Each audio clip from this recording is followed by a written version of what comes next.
Whenever issue arises, you just tend to say, I'm sorry, I'm so sorry, I'm deeply sorry about this, I'm so sorry. You can say sorry 1 million times. Good relationships don't just happen, they require work. Maintenance may sound harsh. What is required for your car, like car maintenance, the gen maintenance, this maintenance, that maintenance. But in actual fact, we really need to maintain everything that we place value on or things we care for. And I believe your relationship is one of those things you add value to and you care about. Let's get deep into the business.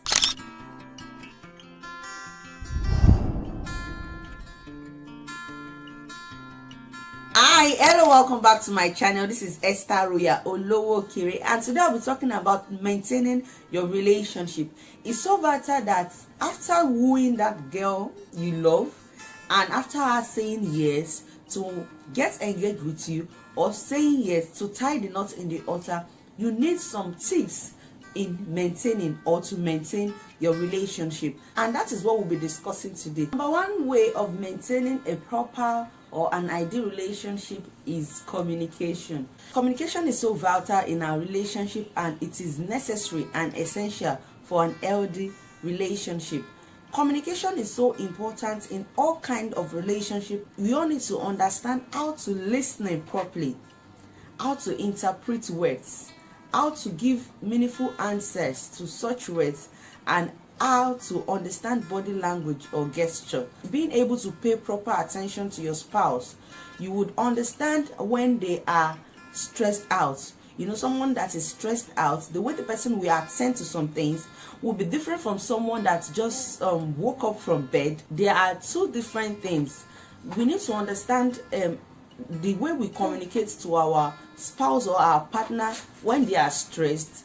For example, a lady during a monthly flow, there might be mood swing.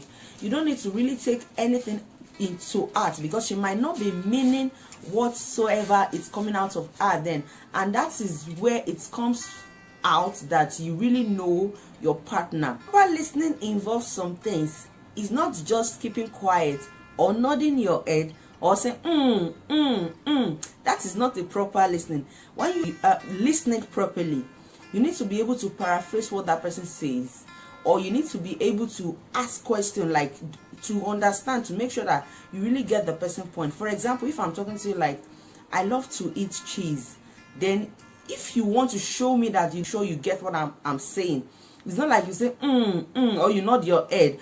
Okay, do you mean you love cheese? You see, then I know that you are really listening to me and you are trying to understand what I'm saying. So most times when we need to understand what our partner is saying, we need to paraphrase what they've said, or we need to ask questions concerning what they are saying to make sure that we understand and we digest what they have communicated to us. The second tips I'll be sharing today in maintaining your relationship is getting to the roots of a problem. Most times when there are issues in relationship or in marriage, most persons, especially guys, try to gift their wife or their spouse things. For example, you did something that is wrong. Instead of you coming out and accepting that, okay, I did this wrongly, truly, I'm ready to adjust. How can you help me to adjust? A lot of persons do not get to the roots of the problem that they are facing in their relationship, their marriage, or their courtship. Reason being that whenever issue arises, you just tend to say, I'm sorry, I'm so sorry, I'm deeply sorry about this, I'm so sorry. You can say sorry 1 million times.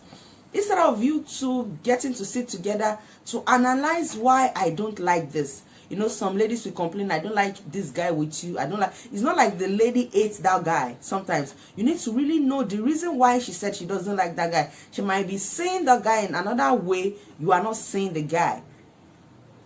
Or for example, maybe something happened and your husband get pissed off or your wife get pissed off. Not gifting them or ending all issues in the other room. Some couples, when there are issues in their marriage and there are little things, instead of them talking it out like, this is what you did that I don't like, then the other party will also say, oh, I don't like the way you spoke to me the other time. Then okay, I don't like, okay, we are sorry about that. Then that is how to actually address some problem. Not seeing that, okay, my spouse is angry, then you went ahead and buy a beautiful tie. Oh, my wife is angry. You went ahead and buy a beautiful handbag. Not actually addressing that problem. Because if you refuse to address such problem, it will reoccur again. And this time it will look like your partner is intentionally doing that. But it is because you were unable to address that issue when it came up at first. So you need to address all issues as they come, not throw them under the rug with the other room issues or gifting. The third point I will be talking on today is do not try to change your partner. I've once said on this channel that relationship is a fertile ground for learning, but you don't need to have it at the top of your mind that you want to change your partner. Though change is a constant thing, that doesn't mean you need to top up your game by changing, like deliberately on top of the game, changing your partner. You can only help them to take deliberate change, like someone telling you, I've been struggling with this, I really need to change from this. Then you can help that person because that person really wants to change, but not like nagging about something you want the person to change about, seeing it and taking all the stress upon yourself as if the thing is stressing you. If you can't take a partner for who they are, is either you set boundaries, like just being friend, not actually going into a deeper relationship, or you leave the relationship. Don't try to change your partner. When they actually accept their error and they would love to change, help them to change and just accept your partner for who they are. If you can't accept them for who they are, you need not to get along with them. The next point I'll be talking about is do not control your partner. When you want to maintain your relationship, let everyone be independent. Even while you are two, I mean, you will be becoming one if you are married. That doesn't mean that person cannot maintain his or her own boundary. I hope you are getting what I'm saying. We all know that violence is not an acceptable way to control your partner. And there are different ways of abuse of violence in marriage or in relationship or in courtship thereabouts. Using guilt or shame in a relationship is more damaging. There are some persons that want you to feel guilty because of what they did. They're actually the one wrong in that relationship, but they impose the guilt on you, that you started feeling guilty of what someone else did.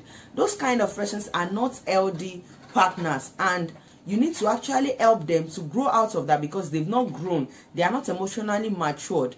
If you can cope with them, fine. But if you can't cope with such relationship, it's better you end the relationship. Another point I will be sharing today, you must understand the place of compromise and not change. To work more on to compromise than wanting your partner to change. Another one is supporting your partner's interests. You do not have to take all their hobby and like them as yours. You need to give them space to pursue their own kind of hobby. Another point I'll be sharing today is do not be too familiar. Some persons get so familiar that they don't say sorry, they don't say please, and they don't even remember to say thank you. When your partner, your spouse, your husband gets you anything, don't see it as his responsibility. When he goes to the market to get something for you, when he helps you to take care of the dishes, when he helps you to do some little things, do not be too familiar to say thank you. Don't be too familiar to say I am sorry, and don't be too familiar to say please. Like, please help me bring this, please help me bring that, not bring this thing for me. Like you've taken full control of their life. Don't be too familiar to say these three things in your relationship. It helps to maintain respect, it helps to maintain balance, and it helps to maintain dignity in relationship. Another point I'll be making today is be flexible.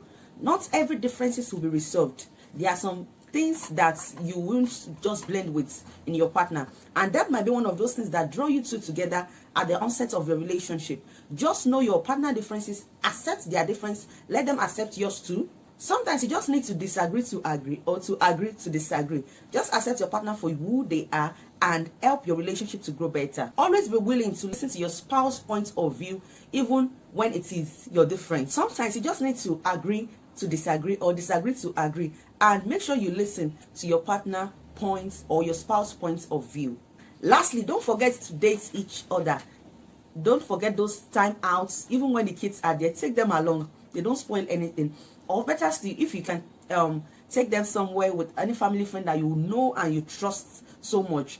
When you leave them with anyone, don't spend too much time out there. Just go out and have some fun. Remember to always date yourself, even in marriage. And that will be all for today. If you love this video, don't forget to give this video a thumbs up. Kindly share with family and friend. And if you are yet to subscribe, kindly subscribe and turn on your notification bell. Thank you for listening to this short video from Esther Royal. Bye.